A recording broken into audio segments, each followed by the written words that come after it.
The mockery begins. The Galactic Council's amusement.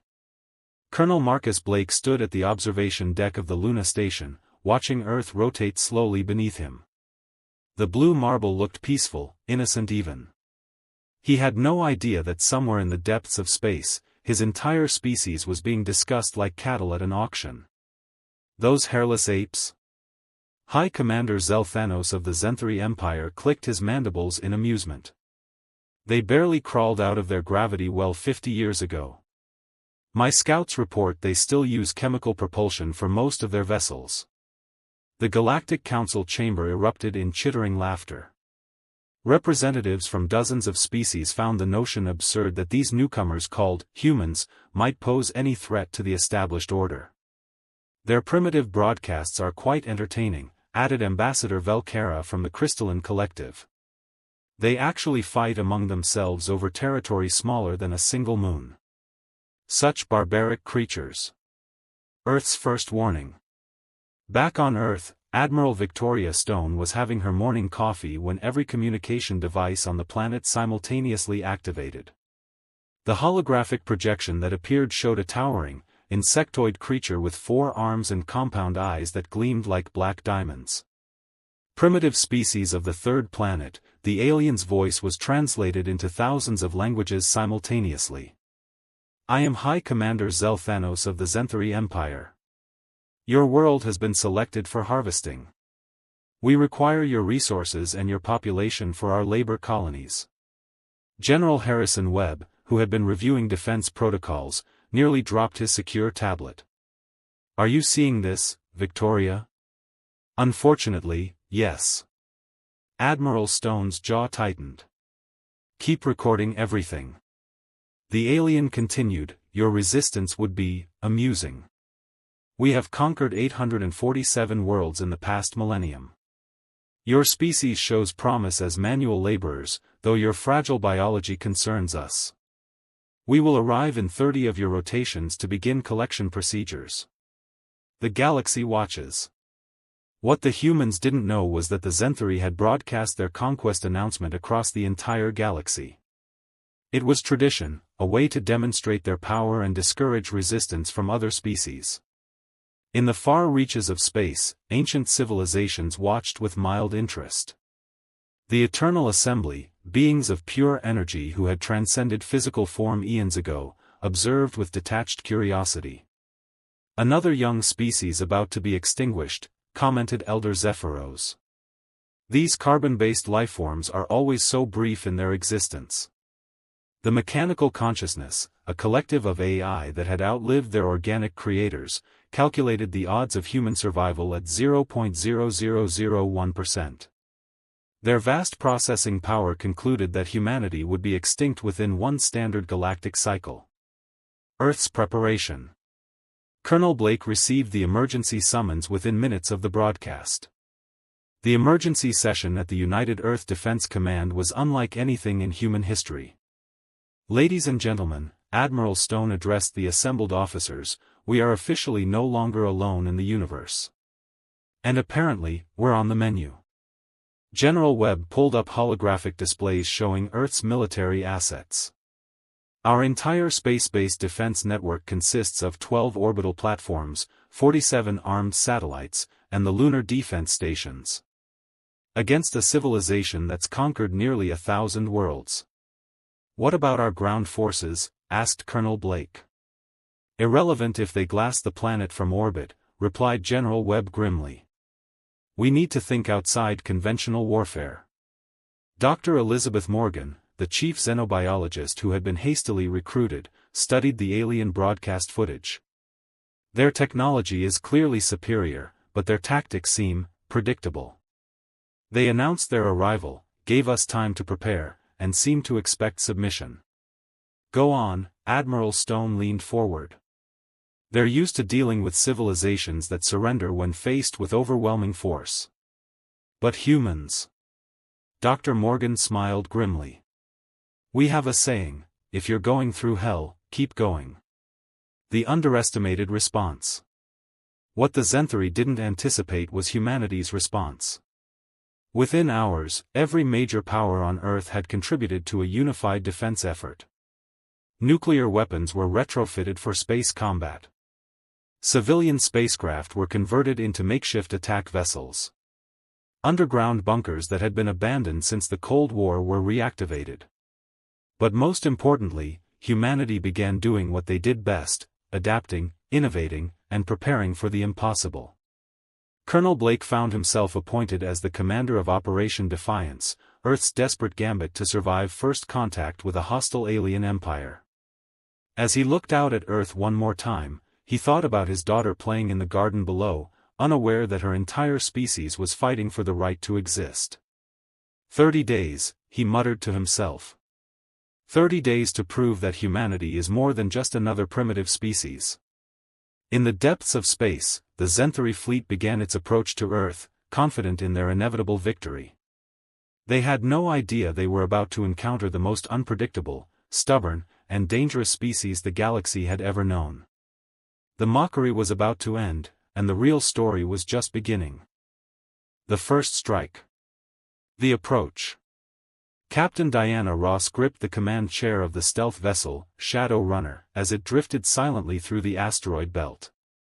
28 days had passed since the Zenthari announcement, and now their massive fleet hung at the edge of the solar system like a swarm of metallic locusts. "Captain, we're detecting 17 dreadnoughts, 43 cruisers, and over 200 smaller vessels," reported Lieutenant Jake Mitchell from the sensor station. "They're maintaining formation at the heliopause." Dr. Nathan Cross, the mission's xenotechnology specialist, studied the alien ships through the view screen. "They're not even trying to hide. Complete arrogance." "That's what we're counting on," Captain Ross replied. Her ship was one of 6 stealth vessels Earth had managed to construct in the past month, using every trick of radar absorption and heat dampening they could devise. The Zenthari's confidence. High Commander Zelthanos stood on the bridge of his flagship, the Eternal Dominion, observing the small blue world ahead. His tactical officer, Sub-Commander Crixtal, approached with the latest intelligence reports. "The primitive creatures have been quite active, my lord," Crixtal reported. "They've launched several crewed vessels toward our position, but they lack the speed to reach us. Their orbital defenses are laughably weak." Zelthanos clicked his mandibles in satisfaction. "As expected. Begin the standard intimidation protocol. Target their largest population centers with warning shots. Once they see our power, they'll surrender like all the others." "My lord," interrupted Communications Officer Vex Dara, "we're receiving multiple transmissions from their planet. They appear to be taunting us." The High Commander's compound eyes narrowed. "Taunting? Show me." Earth's defiance. The transmission that appeared on the Zenthari screens showed Colonel Blake standing in what appeared to be a military command center. Behind him, human soldiers worked frantically at their stations. "To the Zenthari Empire," Blake said calmly, "you made a mistake when you announced your arrival. You see, humans have a saying: if you want to defeat an enemy, don't let them know you're coming. But you gave us 30 days to prepare." He paused, letting the words sink in. "You call us primitive, but we've been perfecting the art of war for thousands of years. We've fought each other across continents, developed weapons that can crack planets, and survived everything from ice ages to plagues. You're about to learn why we're still here." High Commander Zelthanos laughed, a sound like grinding metal. "Amusing. Begin the attack. The trap springs." As the Zenthari fleet moved toward Earth, they passed through what appeared to be empty space. The asteroids they dismissed as natural debris suddenly exploded in brilliant flashes of nuclear fire. "What was that?" roared Zelthanos as his ship shook from the blast waves. "The asteroids were armed with primitive nuclear devices," reported his tactical officer. "We're detecting massive radiation signatures throughout the belt." But the nuclear mines were just the beginning. As the alien fleet reeled from the unexpected attack, Captain Ross and her stealth vessel struck from the darkness. "All units, execute Pattern Alpha," Ross commanded. Remember, we're not trying to destroy them all, we're trying to make them afraid. The Shadow Runner's experimental plasma torpedoes, reverse-engineered from alien technology salvaged from crashes over the decades, punched through the shields of a Zenthari cruiser. The vessel exploded in a cascade of blue fire. Psychological warfare. Dr. Cross monitored the alien communications as panic spread through their ranks. Captain, they're not used to being attacked by inferior species. Their entire battle doctrine is based on overwhelming force against terrified enemies. Perfect, Ross smiled grimly. Jake, transmit the package we prepared. Across the Zenthari fleet, every screen suddenly displayed images of humanity's greatest military victories. Thermopylae, where 300 Spartans held off thousands. D-Day, where ordinary soldiers stormed impossible odds. The footage showed humans fighting desperately against superior numbers and somehow winning. But the final image was the most disturbing to the insectoid aliens, a human child, no more than 6 years old, standing defiantly in front of a tank in an old Earth conflict. "This is what you're fighting," came Colonel Blake's voice over the transmission. "A species that teaches its children to stand up to bullies, no matter how big they are." The retreat.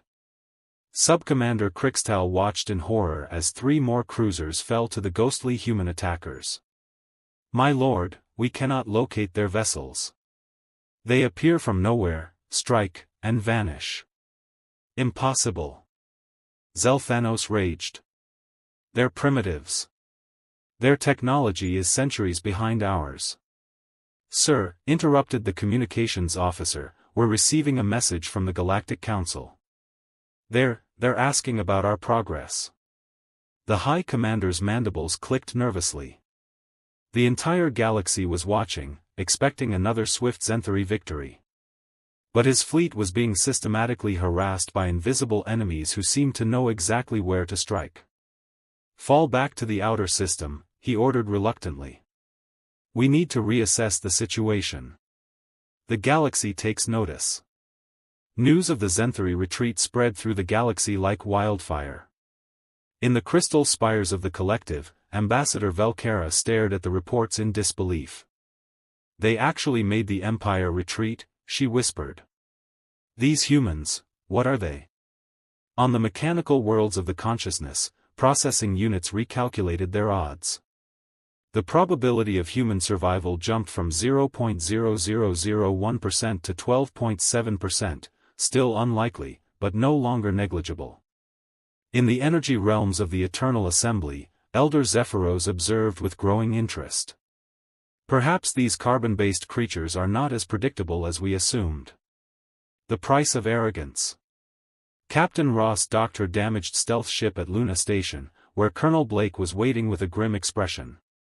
"Outstanding work, Captain," he said. "But we've only bought ourselves time. They'll be back, and next time they won't underestimate us."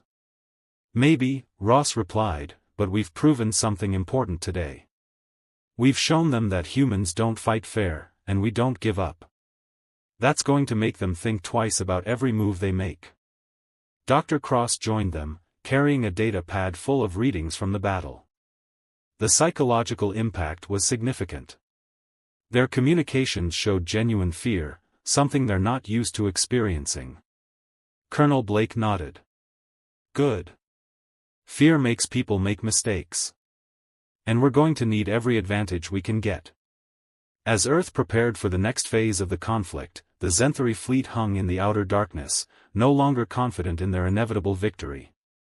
The galaxy watched with growing fascination as the primitive humans proved that sometimes the most dangerous enemy is the one you least expect. The first strike had been successful, but the real war was just beginning. The tide turns. The new strategy. Professor Benjamin Wright stood before the holographic display in the underground command center beneath Geneva, studying the movements of the Zenthari fleet. As Earth's leading military strategist, he'd been tasked with the impossible, defeating an enemy with technology centuries ahead of humanity's. "They're learning," he announced to the assembled officers. "Look at their new formation. They're maintaining distance, using long-range sensors, and keeping their ships in tight defensive clusters. Commander Lisa Park, recently promoted after her success in the orbital defense platforms, frowned at the display. "So our stealth attacks won't work anymore?" "Not the same way," Wright replied. "But they've made a critical error. They're fighting like they always have, with overwhelming force and predictable tactics. They still don't understand what makes humans dangerous." Sergeant Robert Kane, Earth's most decorated Special Forces veteran, leaned forward. "What's the play, Professor?" Wright smiled grimly. "We're going to do what humans do best. We're going to make them afraid to leave their ships." The Zenthari's frustration. High Commander Zelthanos paced his command bridge, his forearms twitching with agitation. 3 weeks had passed since the humiliating retreat, and his fleet remained stalled at the edge of the solar system. "Report," he demanded. Sub-Commander Crickstall's voice carried a note of unease. "The humans have been busy, my lord. They've deployed thousands of small drones throughout the system. Each one carries a primitive nuclear device. Crush them. Destroy every drone. We've tried, my lord. But for every one we destroy, 10 more appear. They're using their asteroid mining operations to build them faster than we can eliminate them." Zelthanos's mandibles clicked in fury. "What about their planet? Can we not simply bombard it from here?" "The drones form a defensive screen," reported the tactical officer. "Any ship that approaches within bombardment range is swarmed by hundreds of them. We've lost 6 vessels attempting to break through." The psychological campaign. Dr. Jennifer Walsh, Earth's chief xenopsychologist, had been working around the clock to understand the Zenthari mindset. Her breakthrough came when she analyzed their communication patterns. "They're hive-minded," she explained to Professor Wright. "Not literally, but culturally. They expect orders, they follow hierarchies, and they've never encountered an enemy that thinks independently." "How do we use that?" asked Commander Park. "We make them paranoid," Walsh replied. "Every Zenthari warrior is used to clear commands and obvious threats. We give them chaos." The plan was brilliant in its simplicity. Human hackers, led by the mysterious figure known only as Ghost, began infiltrating Zenthari communication systems. They didn't steal information or cause damage, they simply introduced doubt. False orders appeared on screens. Sensor readings were subtly altered. Emergency alarms triggered randomly. The Zenthari fleet began to experience something they'd never encountered before: uncertainty. The first defection. Sub-Commander Crickstall was reviewing battle reports when his personal communicator chirped with an encrypted message. The text was in perfect Zenthari script. "Your High Commander is leading you to defeat. The humans know your every move. Surrender now, and you will be treated with honor." The message was signed with the seal of the Galactic Council, except the Council had never sent such a message. It was a fake, created by human intelligence, but Crickstall had no way to know that. Within hours, similar messages were appearing throughout the fleet. Some soldiers began to whisper that their leaders were incompetent. Others wondered if the High Commander was secretly working with the humans. High Commander Zelthanos found himself facing something no Zenthari commander had ever experienced: mutiny. The guerrilla war. While the main fleet remained paralyzed by indecision, small groups of Zenthari soldiers had landed on Earth's outer settlements. They expected to find terrified civilians ready to surrender. Instead, they found Sergeant Kane and his teams waiting for them. "Remember," Kane whispered to his squad as they prepared to engage the aliens on the lunar mining station, "we're not trying to win a fair fight. We're trying to survive and make them regret coming here." The Zenthari soldiers were superior in every way: stronger, faster, better armed. But they'd never fought an enemy that used the environment as a weapon. Kane's team collapsed mining tunnels, vented atmosphere, and turned the station's own gravity generators against the invaders. What should have been a simple occupation became a nightmare of booby traps and psychological warfare. "They're everywhere and nowhere," reported the surviving Zenthari commander to his fleet. "These humans fight like shadows. We cannot predict their actions." The galactic audience. The news of humanity's resistance had spread throughout the galaxy, and other species were beginning to take notice. The Viridian Trade Confederation, a collection of merchant worlds that had long chafed under Zenthari taxation, watched with growing interest. "Perhaps," mused Trade Director Nexus 7, "the Empire is not as invincible as they claim." On the warrior world of Korath, General Thaktor studied the reports with professional admiration. "These humans fight with honor and cunning. They would make worthy allies." Even the ancient Watchers, being so old they remembered the first civilizations, stirred from their long contemplation. "The young species shows promise," they whispered across the cosmic void. "They may survive yet." The turning point. The moment that changed everything came when Professor Wright implemented his most audacious plan yet. Using a captured Zenthari communicator, the humans broadcast a message directly to the alien fleet. The message showed High Commander Zelthanos in his private quarters, apparently speaking to a holographic image of Colonel Blake. The conversation was completely fabricated using advanced human AI, but it appeared to show the Zenthari leader discussing surrender terms. "The humans are more dangerous than we anticipated," the fake Zelthanos said. "Perhaps it would be wise to negotiate." The message was intercepted by Zenthari intelligence and reported directly to the High Commander. When he saw his own image apparently collaborating with the enemy, he flew into a rage. "Treason," he roared, ordering the arrest of half his command staff. "The humans have corrupted our communications." But the damage was done. The Zenthari fleet was now paralyzed by mistrust, with soldiers uncertain who to believe and commanders afraid to make decisions. The retreat begins. As the Zenthari fleet tore itself apart from within, human forces pressed their advantage. Captain Ross's stealth ships, now reinforced with newer vessels, began picking off isolated alien ships. Commander Park's orbital platforms, upgraded with captured Zenthari technology, provided devastating cover fire. And on the ground, Sergeant Kane's guerrilla fighters made it impossible for the aliens to establish any foothold. Most importantly, the psychological campaign had worked. The Zenthari, who had conquered nearly 1,000 worlds through fear and intimidation, now found themselves afraid. "My lord," Subcommander Krixtau reported with trembling mandibles, "perhaps we should consider tactical withdrawal. The humans are unpredictable." High Commander Zelthanos stared at the tactical display, watching his perfect fleet formation dissolve into chaos. For the first time in his military career, he felt something he'd never experienced before: doubt. "Signal the fleet," he said quietly. "We return to Imperial space. We will reassess our approach."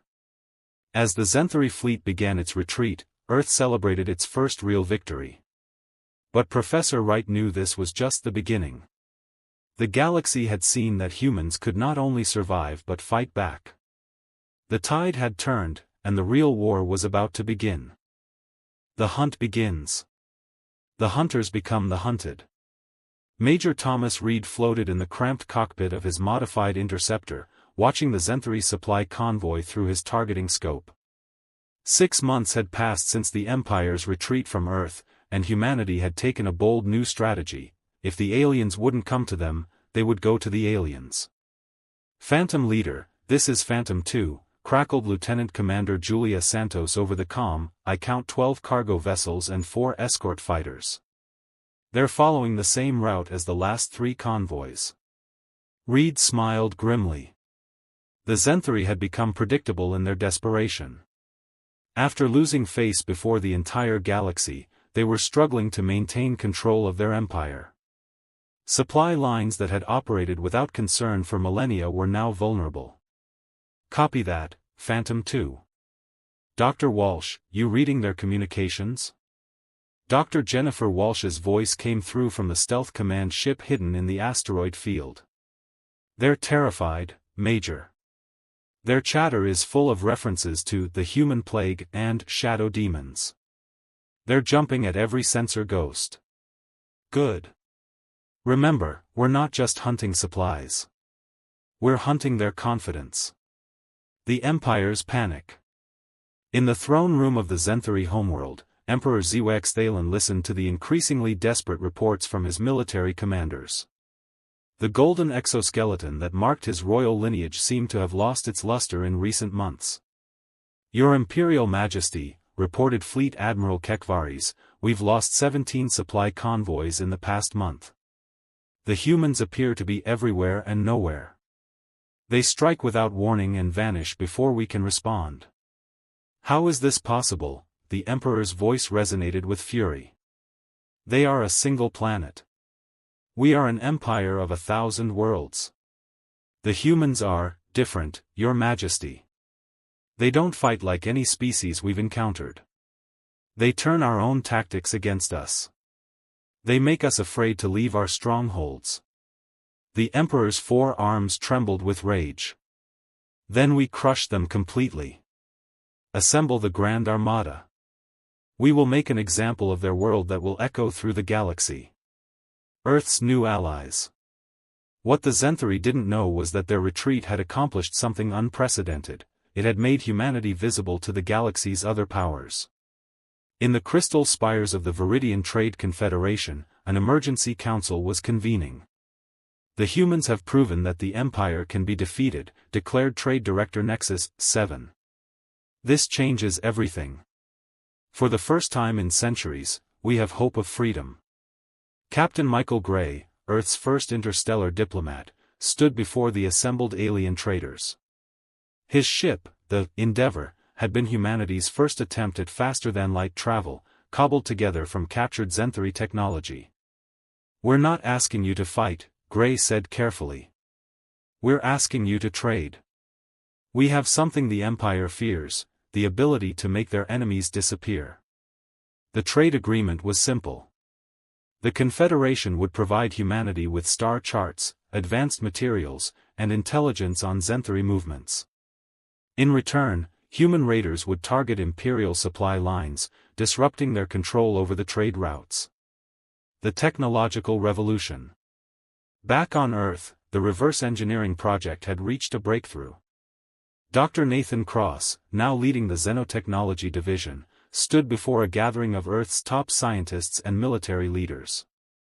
We've done it, he announced. We've cracked their faster-than-light drive. It's not pretty, and it's not efficient, but it works. Admiral Stone, now promoted to Supreme Commander of Earth Defense, studied the prototype vessel. How many can we build? With our current resources? Maybe 50 small ships. But that's enough to make the Empire very nervous. The implications were staggering. For the first time since the conflict began, humanity would be able to take the fight to the enemy's territory. The hunt spreads. Major Reed's successful raids had inspired similar operations throughout human space. Strike teams led by officers like Captain Ross and Commander Park were now operating in dozens of star systems, turning the Empire's own territory into a hunting ground. The psychological impact was devastating.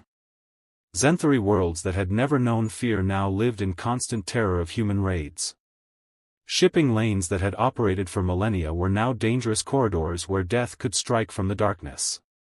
They're calling us the Void Walkers, reported Dr. Walsh during a briefing. In their mythology, these are creatures that emerge from the space between stars to punish the arrogant. We've become their nightmares. General Harrison Webb, now Earth's Minister of War, studied the tactical displays. Their response is interesting. Instead of adapting their tactics, they're increasing their patrols and fortifying their positions. They're fighting the last war, not this one. The galactic balance shifts. The Zenthari Empire's weakness was becoming apparent to every major power in the galaxy. On the warrior world of Korath, General Thaktor received a secret communication from Captain Gray. The humans propose an alliance, Thaktor announced to his war council.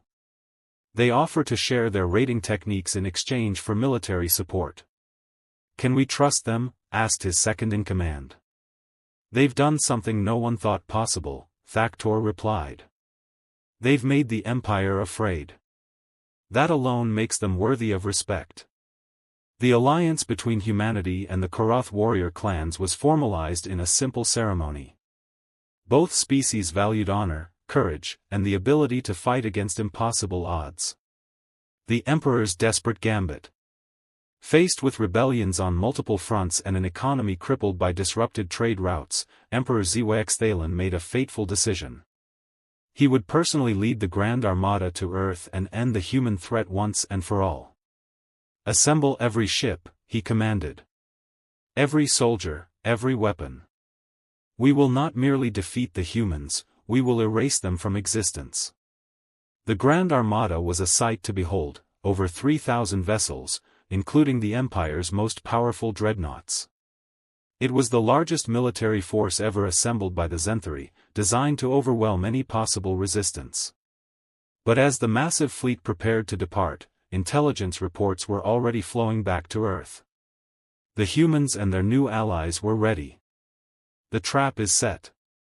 Major Reed stood on the bridge of the Retribution, humanity's new flagship built with captured Zenthari technology and Viridian materials. Around him, the combined human fleet looked pitifully small compared to the approaching armada. 57 ships against 3,000, mused Commander Park. The odds are even worse than when this all started. Good, Reed replied. We've gotten used to impossible odds. Besides, we're not planning to fight them ship to ship. Dr. Walsh's analysis had revealed a critical weakness in the Zenthari command structure. The Grand Armada was controlled by a single command ship, the Emperor's personal vessel. If that ship were destroyed, the entire fleet would be paralyzed. Remember, Reed addressed the fleet, we're not trying to win a battle. We're trying to cut off the head of the snake. Everything depends on reaching the Emperor's ship. As the Grand Armada entered human space, they found not the cowering primitives they expected, but a carefully orchestrated trap. The hunt that had begun with supply convoys was about to reach its ultimate conclusion. The galaxy watched with fascination as the most powerful empire in known space prepared to face the species they had once dismissed as harmless primitives. The Zenthari had come to Earth as conquerors, but they had awakened something far more dangerous, humanity's potential. The final confrontation was about to begin, and the outcome would reshape the balance of power in the galaxy forever.